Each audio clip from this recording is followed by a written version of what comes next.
voina chuan guitar lesson thar kan zir ho lenga voina kan zir ho le tur chu Jonathan lian na in nun chawbul ti hla sakha gitara perna kan zir ho ngo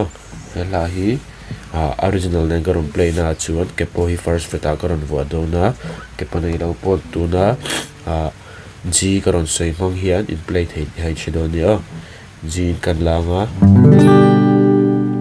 asanga C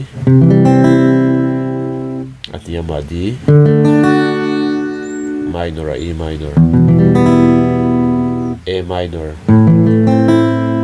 chuan A hi kan hmang telanga chorus a chuan B minor kan hmang tel bawk anga khang kewa kan hmang do ni strum dan hi ti kan strum ang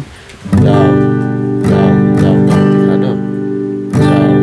down down down kai ta kani malang thi thiam lo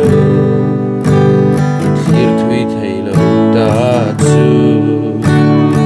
em wa kan shthyak si lo